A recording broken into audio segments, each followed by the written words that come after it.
Hello everyone.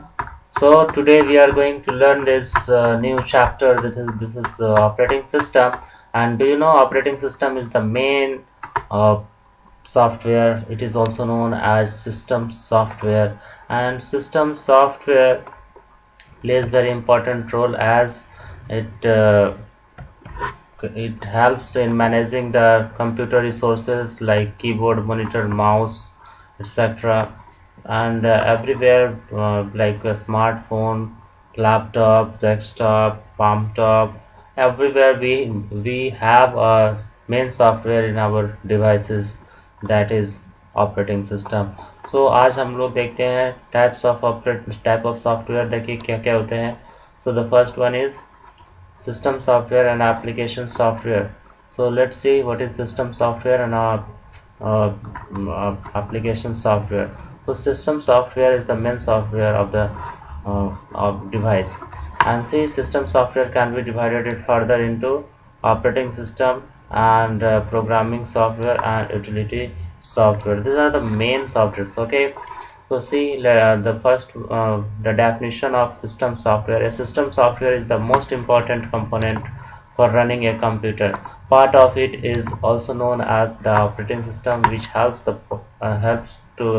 us start a computer and work as a main platform in order to run any application.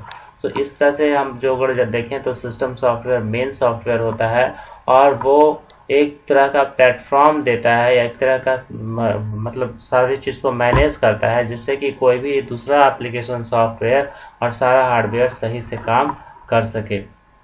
It also include the range of software you would install on your computer that enable it to function. और इसमें कुछ और भी software होते हैं जिसको कि साथ में हम लोग इंस्टॉल करते हैं ताकि सारा कंपोनेंट ठीक से काम करे. जैसे आप देखते हो माउस जैसे कनेक्ट करते हैं, माउस इंस्टॉल होता है तो उसका एक ड्राइवर होता है, ठीक है.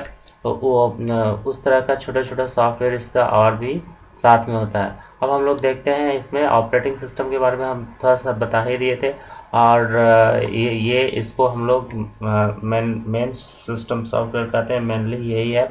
और अब हम लोग देखते हैं प्रोग्रामिंग सॉफ्टवेयर के बारे में. यहाँ पर दिया हुआ है जैसा कि प्रोग्रामिंग सॉफ्टवेयर क्या है. जैसे आप लोग लोगो पढ़े थे, आप लोग बेसिक पढ़े, क्यू बेसिक पढ़े. So this where the programming software, इन्हीं को प्रोग्रामिंग सॉफ्टवेयर कहते हैं, है ना.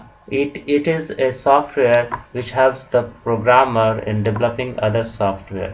ओके इसमें क्या क्या होता है, कंपाइलर होता है, असेंबलर होता है, इंटरप्रेटर होता है, डिबगर होता है. ये सब जो है ट्रांसलेटर है, जो कि हमारे इंग्लिश जैसे भाषा को मशीन लैंग्वेज यानी 0 और 1 के रूप में चेंज करता है. तो ये सब का प्रयोग होता है जब हम लोग सॉफ्टवेयर बनाते हैं, हम लोग प्रोग्राम लिखते हैं, ठीक है. ट्रांसलेट करने के लिए ये सारे का प्रयोग होता है. एग्जाम्पल ऑफ प्रोग्रामिंग, ये सब प्रोग्रामिंग सॉफ्टवेयर है. अब देखते हैं यूटिलिटी सॉफ्टवेयर. कुछ छोटे छोटे सॉफ्टवेयर होते हैं जो कि सिस्टम सॉफ्टवेयर के साथ ही काम करते हैं, मेन सॉफ्टवेयर के रूप में रहते हैं. This software are provided as a part of operating system. ये ऑपरेटिंग सिस्टम का पार्ट होता है. They are specially design to manage the computer hardware. ये जो यूटिलिटी सॉफ्टवेयर होते हैं ये हार्डवेयर को मैनेज करते हैं, ऑपरेटिंग सिस्टम के साथ काम करते हैं तो उनको भी मैनेज करते हैं. और एप्लीकेशन सॉफ्टवेयर और कुछ एप्लीकेशन सॉफ्टवेयर को भी ये मैनेज करते हैं.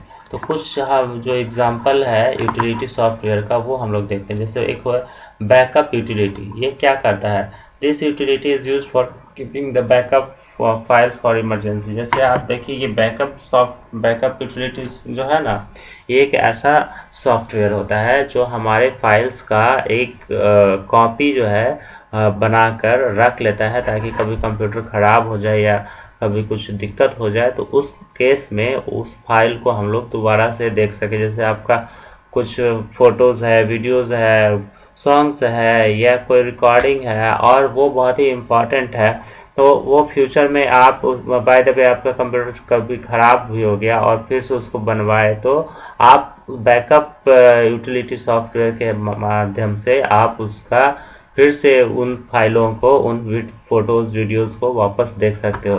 फिर एक है देखिए data compression compression program. Okay, a file can be compressed into a file of a smaller size so that it can occupies less space. ये एक ऐसा सॉफ्टवेयर है जो हम लोगों के बड़ा बड़ा से बड़ा फाइल को थोड़ा छोटा कर देता है। छोटा करने से क्या होता है कि हम लोग उसको आसानी से जो है रख पाते हैं एक जगह पे, कम जगह में।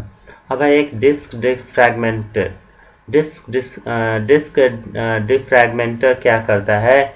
ये क्या करता है कि हमारे फाइल्स को स्मॉल पीसेस में करके और डिफरेंट लोकेशन में सेव करता है, जिससे कि हम लोगों का स्पेस बचता है। It divides the large file into pieces and store in different location on the disk. It can be used to store a large file, but it takes a long time to access the files. It helps you to recognize your disk drivers. Okay, तो ये जो है हम लोगों के disc driver को भी recognise करता है ना। तो डिस्क फ्रैगमेंटर का आप जान गए। अब हम लोग देखते हैं वायरस स्कैनर। वायरस स्कैनर हम लोगों को इंस्टॉल करना पड़ता है। It is use to scan computer for virus among the files and folder. ये जो होता है वायरस को चेक करता है कि कभी हमारे कंप्यूटर में कोई वायरस तो नहीं आ गया, कोई ऐसा वॉर्म तो नहीं आ गया है जो हमारे कंप्यूटर फाइल्स को दिक्कत कर रहा है ना। It can scan the disk. ये जो हमारा जो हार्ड डिस्क होता है उसको ये स्कैन करता है ना, उसको ये फिल्टर करता है प्रत्येक टाइम जब कंप्यूटर स्टार्ट हो, है ना। Each time you insert it into a computer wherever the computer is booted. Computer is booted. Do you know what is booting? Booting means the starting of the computer. जब हम लोग का computer start होता है तो हम लोग का हार्ड डिस्क से फाइल जो है कॉपी होता है और इधर आता है, तब हम लोग उसको कहते हैं बूटिंग। ठीक है, तो आगे हम लोग देखते हैं एप्लीकेशन सॉफ्टवेयर। तो अभी हम लोग देख रहे थे, जानते हैं, ये हम लोगों ने देखा ऑपरेटिंग सिस्टम, प्रोग्रामिंग सॉफ्टवेयर और यूटिलिटी सॉफ्टवेयर। ठीक है, अब हम लोग देखते हैं एप्लीकेशन सॉफ्टवेयर। एप्लीकेशन सॉफ्टवेयर है क्या? देखिए, an application software plays an important part in helping users executing different task using computer. देखिए, आप लोग जैसे एमएस वर्ड यूज़ करते हो, एमएस कैलकुलेटर यूज़ करते हो, ये सब छोटे जो सॉफ्टवेयर होते हैं जो पार्टिकुलर किसी एक काम के लिए, किसी खास तरह के काम के लिए बनाए जाते हैं, जो कि किसी मेन ऑपरेटिंग सिस्टम के साथ ही चलते हैं। इनका कोई इंडिपेंडेंट अकेले नहीं चल सकते हैं, तो इनको हम लोग एप्लीकेशन सॉफ्टवेयर कहते हैं, है ना। तो ये देखिए आपका डेफिनेशन यहाँ पे अंडरलाइन भी क्या हुआ है ना। Application software plays an important part in helping users execute different task using computer. It is design to be used by end user, है ना। जो एंड यूज़र है यानी कि आप जो यूज़ कर रहे हैं उनके लिए बनाया जाता है कंप्यूटर जो यूज़ कर रहे हैं। Application software include software such as database program. इसमें क्या क्या हो सकता है? डेटाबेस प्रोग्राम होता है जैसे एमएस एक्सेस, वर्ड प्रोसेसर यानी कि एमएस वर्ड, मतलब ये सब एग्जांपल है। ऐसे डेटाबेस का और भी बहुत सारा एग्जांपल हो सकता है, एमएस वर्ड का भी बहुत सारा एग्जांपल हो सकता है। ओके, उसके बाद है spreadsheet, email applications, computer games, graphics program etcetera. Okay, MS Word, Excel, ये सब एग्जांपल सब है ना। तो generally people refers to application software as software. तो आम लोग, जो लोग कंप्यूटर का पढ़ाई नहीं करते हैं, वो लोग एप्लीकेशन सॉफ्टवेयर को ही सॉफ्टवेयर समझते हैं, लेकिन ऐसा नहीं है। मेन तो सॉफ्टवेयर जो होता है वो होता है ऑपरेटिंग सिस्टम। ऑपरेटिंग सिस्टम ना रहे तो हमारा सिस्टम चलेगा ही नहीं, और ऑपरेटिंग सिस्टम की सहायता से ही एप्लीकेशन सॉफ्टवेयर चल सकता है, वो अकेले नहीं चल सकता है। ओके, अब हम लोग देखते हैं ऑपरेटिंग सिस्टम। देखिए, ऑपरेटिंग सिस्टम का शॉर्ट समरी हम ऊपर में बताए थे। अब इसका डिटेल आपको पूरा इस चैप्टर में पढ़ना है कि ऑपरेटिंग सिस्टम है क्या, उसके क्या क्या फीचर्स होते हैं, कितने टाइप्स होते हैं, ये सब हम लोग देखेंगे। तो ऑपरेटिंग सिस्टम जो होता है वो मोस्ट इंपॉर्टेंट सॉफ्टवेयर होता है that's run on a computer, जो एक कंप्यूटर पर रन करता है। An operating system is a software that controls and facilitate the overall activity of a computer. Computer के ओवरऑल यानी कि पूर्ण रूपेण कैसे वो काम कर रहा है, मतलब कीबोर्ड उसका है कनेक्टेड कि नहीं, माउस है कि नहीं, ये सारे चीज़ को फैसिलिटेट करने वाला ऑपरेटिंग सिस्टम है है ना। इस तरह से भी आप समझ सकते हो कि जिस तरह से स्कूल में आप प्रिंसिपल जो होते हैं वो मेन होते हैं और वो सारे टीचर्स और सारे स्टूडेंट्स को बताते हैं, रूल्स रेगुलेशन समझाते हैं कि how to study, how to manage the class. तो उसी तरह से ये ऑपरेटिंग सिस्टम कंप्यूटर का मेन होता है और ये सारे चीज को कंट्रोल करता है। ठीक है। It act as an interface between the user and the computer. ये जो कंप्यूटर उपयोग कर रहा है वो और कंप्यूटर जो मशीन है वो, उसके बीच में एक इंटरफेस प्रोवाइड करता है ना। It allows you to communicate with the computer without knowing how to speak the computer's language। ये हम लोगों को कंप्यूटर चलाने में मदद करता है। इवन कि किसी को यदि पता नहीं हो मशीन लैंग्वेज क्या है, कंप्यूटर लैंग्वेज का जो 0 और 1 है वो पता नहीं भी होता है तो भी यूज़ करते हैं। जैसे आजकल जितना भी लोग है वो सब कंप्यूटर के बारे में तो ज़्यादा नहीं जानता है, लेकिन कंप्यूटर सब लोग चलाता है, सब लोग प्रिंट लेता है और सब लोग को ईमेल भेजते हैं। और all the function, all the people living at the present time, they are using computer, but they are not having the knowledge of computer languages. So operating system manage all the things, how to translate the human language into machine language and vice versa. Okay, so कहने का अर्थ है कि operating system ऐसा है जो कि manage करता है कि किसी भी तरह के भाषा में आप बोलिए उसको वो मशीन लैंग्वेज में चेंज करके समझ लेता है और फिर आपको आपके लैंग्वेज में जवाब दे देता है। तो ये इंटरफेस प्रोवाइड करता है। Without an operating system a computer is useless. बिना ऑपरेटिंग सिस्टम का कंप्यूटर चल ही नहीं सकता, ये यूजलेस होगा, बेकार होगा। तो operating system remain loaded in the memory of a computer, है ना। It controls the overall operation of a computer. ये ऑलरेडी देख चुके हैं कि ये सारे फंक्शन को कंट्रोल करता है। It manages all the hardware and software input and output processing activity with in the computer system. ये सारी चीज़ को मैनेज करता है कि कौन इनपुट डिवाइस लगा हुआ है, कौन आउटपुट डिवाइस लगा हुआ है, क्या होना चाहिए क्या नहीं होना चाहिए, है ना। और जितने भी हार्डवेयर हैं सबको ये कंट्रोल करता है। टाइप्स ऑफ ऑपरेटिंग सिस्टम हम लोग देखेंगे अब। ऑपरेटिंग सिस्टम जो होता है वो अलग अलग तरह के पर्पस के आधार पे बनाया जाता है ना। जैसे जनरल एग्जांपल जो ऑपरेटिंग सिस्टम का आप लोग जानते हो वो जान सकते हो, जैसे MS DOS है, Windows 7 है, Windows 8 है, Windows 95 है और Windows 2000 है। तो इतना ये सब जो है माइक्रोसॉफ्ट कंपनी के द्वारा ऑपरेटिंग सिस्टम बनाए गए हैं अलग अलग समय में। उसके अलावा कुछ और जो ऑपरेटिंग सिस्टम होते हैं जैसे आप यहाँ पर देख सकते हो, ये है Mac operating system X and Linux, Unix, है ना। तो ये सब जो है कुछ पॉपुलर ऑपरेटिंग सिस्टम है। अब हम लोग नेक्स्ट में देखते हैं।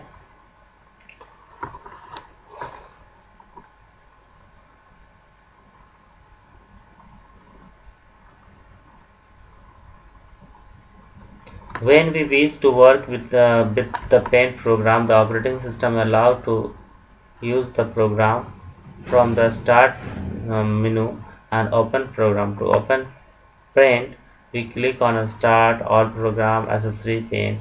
The Paint window opens. We can then use the mouse hardware to draw. We are able to work with the mouse with the help of operating system. देखिए तो इस तरह से देखिए ये जो माइक्रोसॉफ्ट पेंट है उसको हम लोग ओपन करने के लिए ऑपरेटिंग सिस्टम का सहायता लेते हैं। यानी कि कोई ना कोई विंडोज़ होता है, Windows 7 होता है, Windows 8 होता है, उसके सहायता से चलाते हैं। और जब माउस से हम लोग ड्रॉ कर रहे हैं तो माउस को भी चलाने में मदद करने वाला ऑपरेटिंग सिस्टम ही होता है। अभी देखिए हम लोग ऑपरेटिंग सिस्टम का एग्जाम्पल नहीं देखें, ये डिस्ट्रीब्यूटेड होता है एंड और मल्टी यूज़र होता है। इसका हम लोग आगे देखेंगे, बुक में आएगा। अभी हम लोग थोड़ा सा देख लेते हैं कि ऑपरेटिंग सिस्टम का काम क्या क्या है, what are the functions of operating system. तो देखिए पहला जो काम है वो है disk management, device management. Device management क्या है? डिवाइस किसको कहते हैं? माउस को भी डिवाइस कहते हैं, कीबोर्ड को भी डिवाइस कहते हैं, मॉनिटर को भी डिवाइस कहते हैं। तो ये डिफरेंट डिवाइसेस होते हैं और सारे डिवाइसेस को मैनेज करने वाला होता है ऑपरेटिंग सिस्टम। तो ये पहला उसका जो काम है वो है device management. One of the most important function of N operating system is the management of all computer internal and external hardware. ये आपका क्वेश्चन आंसर में भी आने वाला है, इसलिए मैं अंडरलाइन किया हुआ हूँ और आपको अभी जस्ट क्वेश्चन आंसर भी मैं बताऊँगा। तो ये एक्सटर्नल हार्डवेयर और इंटरनल हार्डवेयर, इंटरनल में जैसे सीपीयू के अंदर जो भी हार्डवेयर लगे हुए हैं, रैम है, रोम है, वो सब इंटरनल हो तो उसको भी कंट्रोल करता है। और एक्सटर्नल जैसे में कीबोर्ड हो गया, माउस हो गया, मॉनिटर हो गया, ये सब को भी मैनेज करता है, ये सब डिवाइस को मैनेज करता है। OS manages device communication through their respective drivers. और सारी चीज़ का एक ड्राइवर होता है, यानी कि उसको चलाने वाला एक छोटा सॉफ्टवेयर होता है, उसको हम लोग डिवाइस ड्राइवर कहते हैं। जैसे ही आप लोग माउस कनेक्ट करेंगे, जैसे आप लोग कीबोर्ड कनेक्ट करेंगे, तो उसमें एक डिस्क ड्राइवर जो होता है वो ऑपरेटिंग सिस्टम उसको पूछता है और वो उसको इंस्टॉल कर लेता है अपने साथ, और तभी वो रन कर पाता है। देखें अब, the program responsible for this task is known as input output controller. और वो जो ऑपरेटिंग सिस्टम में बहुत सारा पार्ट होता है ना, तो हम लोग ये देखें कि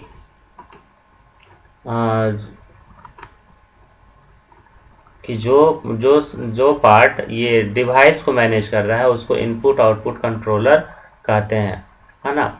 अब देखिए ये क्या करता है, it keeps track of all devices, सभी डिवाइस को ट्रैक करता है कि है कि नहीं।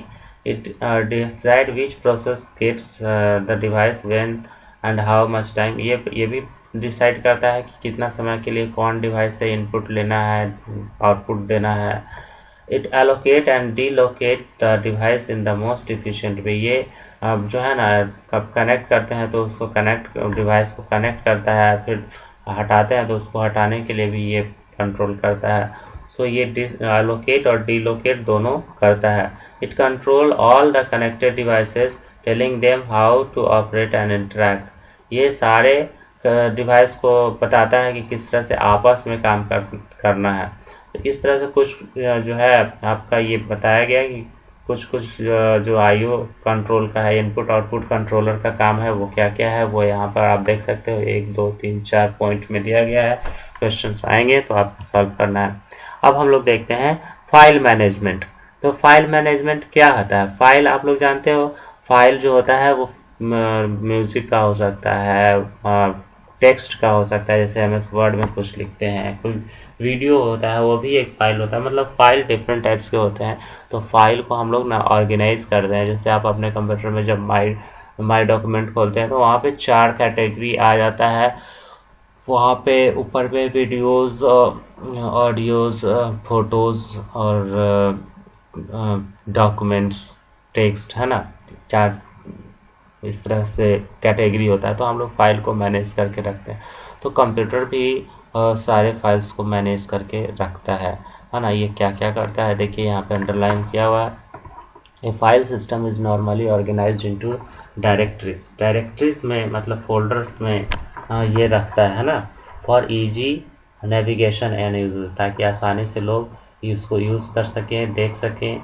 दिस डायरेक्टरीज में कंटेन फाइल्स, इस डायरेक्टरीज में फाइल हो सकते हैं और दूसरा डायरेक्टरी भी हो सकता है, जैसे एक फोल्डर और उसके अंदर भी एक फोल्डर, है ना।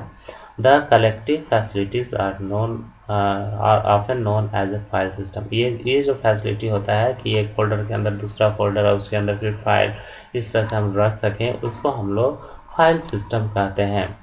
आप लोग सब जानते हो कैसे फोल्डर बनाते हैं और कैसे फाइल उसके अंदर रखते हैं। अब चलो हम लोग देखते हैं ऑपरेटिंग सिस्टम क्या क्या एक्टिविटी करता है। पहला फाइल मैनेजमेंट में क्या क्या होता है ना। Keep track of information, location, uses, status. ये इंफॉर्मेशन को रखता है कि कब फाइल बना, कहाँ पे रखाया, और अभी फिर से उसको कब खोला गया, कब उसको फिर से खोल कर फिर से उसको चेंज किया गया। ये सारा चीज़ का इंफॉर्मेशन फाइल सिस्टम में रहता है। Decide who gets the resource, और ये भी बताता है कि किसको कौन देख सकता है इस फाइल को। जैसे आप कंप्यूटर को कनेक्ट कर देते हैं जिसमें कि 3-4 कंप्यूटर आपस में कनेक्टेड है। जैसे सपोज करिए अपने स्कूल में, स्कूल का कंप्यूटर, लैब का कंप्यूटर, लाइब्रेरी का कंप्यूटर और स्मार्ट क्लास सब कनेक्टेड है। तो सब जगह क्या दिखना चाहिए, क्या नहीं दिखना चाहिए, ये भी डिसाइड कर सकते हैं हम लोग फाइल सिस्टम से। जैसे सारे रिसोर्स हम लोग सारे लोगों के लिए नहीं दे सकते हैं, है ना। इस तरह से कोई यूज़र जो है वो उसको थोड़ा ही फाइल दिखने के लिए देते हैं, किसी को ज़्यादा देते हैं, तो वो सब कंट्रोल हम लोग फाइल मैनेजमेंट के थ्रू कर सकते हैं। एलोकेट द रिसोर्स, वो फाइल है कहाँ पे ये भी बताने के लिए फाइल मैनेजमेंट ही करता है। जैसे हम लोग सर्च में डालते हैं, है ना, कि कोई फाइल मेरा कहाँ है, तो वो फाइल मैनेजमेंट के थ्रू ही सर्च होकर आता है। अब हम लोग देखते हैं मेमोरी मैनेजमेंट। मेमोरी मैनेजमेंट क्या है, तो हम लोग देखते हैं memory management refers to the management of primary memory और मेन मेमोरी। इसमें दो मेमोरी होता है, एक प्राइमरी मेमोरी और एक मेन मेमोरी। अब लोग देखते हैं main memory is large array of words और बाइट वेयर ईच वर्ड और byte has its own address. ठीक है, मेन मेमोरी वो मेमोरी है जिसमें एक एरे के रूप में जो है पूरा सेव रहता है और उसका एक अपना एड्रेस होता है। Main memory provide a fast storage that can be access directly by the CPU.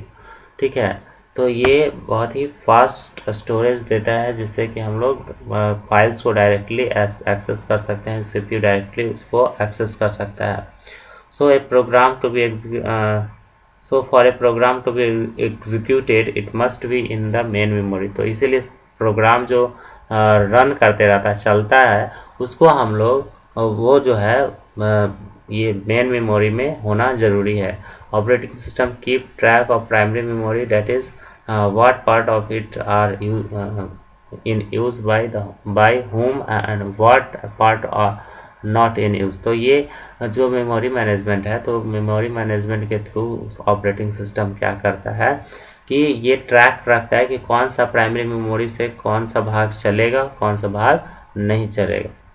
ठीक है, the operating system is also in charge of accessing, storing and retrieving data on the computers hard drive. तो ये computer का hard drive जो होता है उसमें भी किस तरह कब डेटा को सेव करना है, कब डेटा को उसमें से रिट्रीव करना यानी वापस लाना है, कब डेटा को प्रोसेस करना है, ये सब कंट्रोल रखता है। It also manage data stored temporarily in the computers RAM memory. और देखिए रैम जो होता है उसको वोलेटाइल मेमोरी कहते हैं क्योंकि उसमें से डेटा जो है सब इरेज हो जाता है जैसे ही कंप्यूटर हम लोग स्विच ऑफ करते हैं, शट डाउन करते हैं। तो इस तरह से ये मैनेज करता है जो रैम में भी जो भी डेटा सेव होता है टेम्पररी रूप से जब तक हम लोग चलाते रहते हैं उस समय के लिए कि कौन सा मतलब डेटा को किस तरह से स्टोर करना है और टेम्पररी रखना है या परमानेंट रखना है, ये सारा मैनेज करता है मेमोरी मैनेजमेंट के through operating system. The data stored and retrieved can include documents, file, picture. इसमें कोई किसी भी तरह का फाइल्स हो सकता है, जैसे में पिक्चर फाइल हो गया, वीडियो फाइल हो गया, म्यूजिक फाइल हो गया, टेक्स्ट फाइल हो गया, जिसको डॉक्यूमेंट्स कहते हैं। और ना while the hard drive itself reads and write the data, operating system tell it what to write and how to read it। तो ऑपरेटिंग सिस्टम बताता है कि जैसे हार्ड डिस्क में भी जो परमानेंट मेमोरी है उसमें हम लोग जो सेव करके रख रहे हैं वो कैसे रखेंगे सेव करके और उसमें से फिर हम कैसे वापस से निकालेंगे। तो ये तो दो प्रोसेस हम लोग पढ़ लिए। तीसरा जो है वो है प्रोसेस मैनेजमेंट। तो प्रोसेस मैनेजमेंट में क्या करता है काम, इसमें हम लोग देख लेते हैं कि in multi programming environment operating system which process get the processor when and how much time this function is called process scheduling. देखिए ऑपरेटिंग सिस्टम क्या करता है कि जब से ही कोई प्रोसेस आता है यानी कि कोई काम इसके पास आता है, जैसे हम लोग कोई इनपुट इसमें देते हैं तो कंप्यूटर उसको पढ़ता है, लेकिन कंप्यूटर पहले ये डिसाइड करता है कि पहले कौन आया फिर बाद में कौन आया। तो किसको पहले काम मतलब कौन सा काम पहले होना चाहिए उसके बाद फिर कौन सा काम बाद में होना चाहिए, इसको हम लोग कहते हैं प्रोसेस शेड्यूलिंग। ठीक है, programs responsible for this task is also known as traffic controller. इसको हम लोग ट्रैफिक कंट्रोलर भी कहते हैं। और operating system does the following activity for process management. ये प्रोसेस मैनेजमेंट के लिए ये तीन काम ये करता है।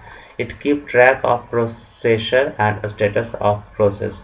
ये बताता है कि कितना प्रोसेसर में प्रोसेस है और उसमें वो प्रोसेस कितना उस पर काम हो चुका है और कौन सा काम होना है। allocate the processor to a process, और किसी भी प्रोसेसर के लिए ये जगह देता है प्रोसेसर में, है ना।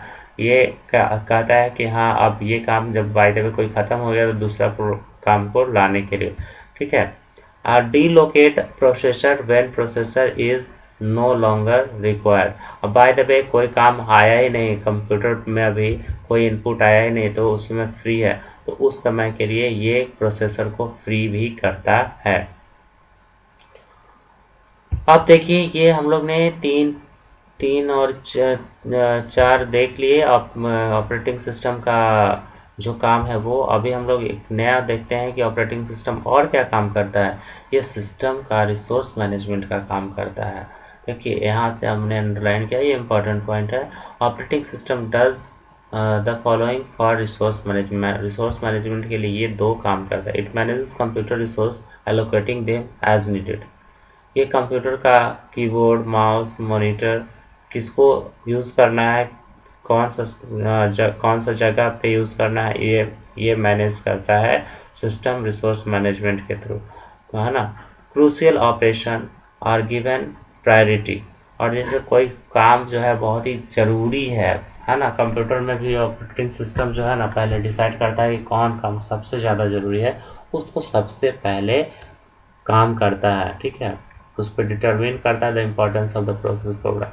अब देखिए जैसे सपोज फिर आप प्रोग्राम चलाते रहते हैं, कंप्यूटर आपका हैंग कर जाता है, तो आप ये शट डाउन नहीं कर पाते हैं, आप डायरेक्ट पावर बटन दबाते हैं, तो ऑपरेटिंग सिस्टम ही डिसाइड करता है कि अब कंप्यूटर को बंद होना है कि नहीं।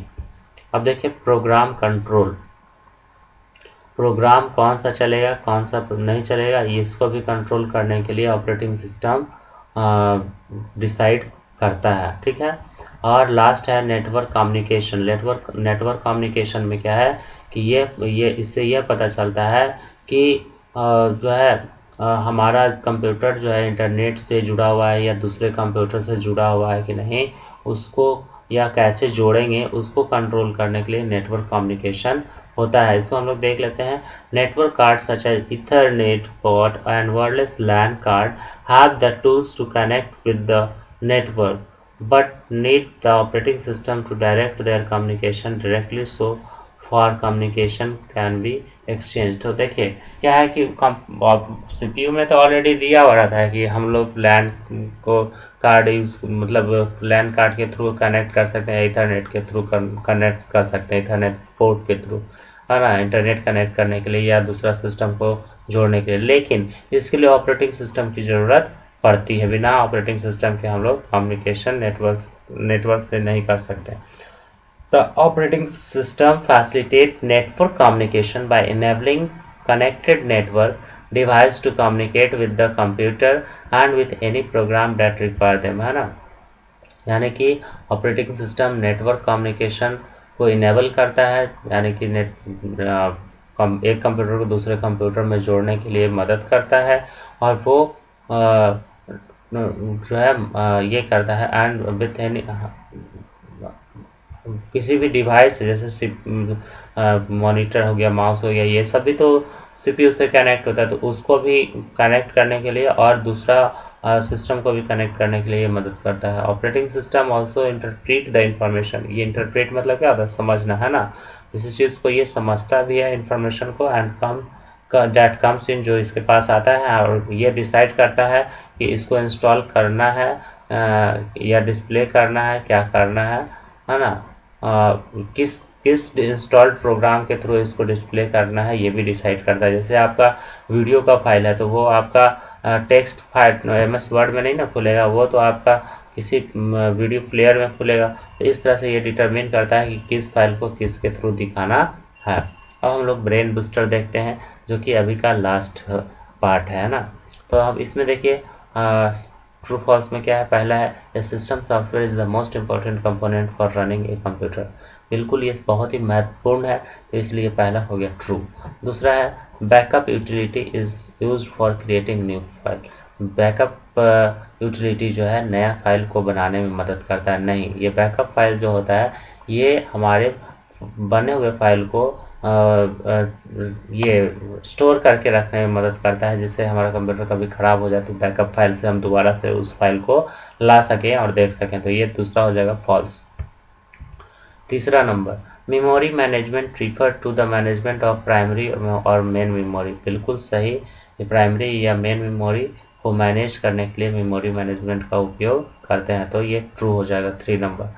The main goal of operating system is to provide an interface between the user and the hardware. बिल्कुल ट्रू है, क्योंकि ये हम लोगों को यूज और मशीन की हम लोग मतलब यूज करने वाले और मशीन के बीच में एक तरह का इंटरफेस प्रोवाइड करता है, जिससे कि हम लोग आपस में बात कर पाते हैं, यानी कि कंप्यूटर और आदमी बात कर पाता है या उसमें कुछ लिख पाता है, इनपुट देता है और आउटपुट ले पाता है। तो अब देखते हैं 4 में ट्रू हो गया। 5 number, the 3 most common operating system for personal computer. Personal computer के लिए जो मेन 3 है वो क्या है? Microsoft Windows,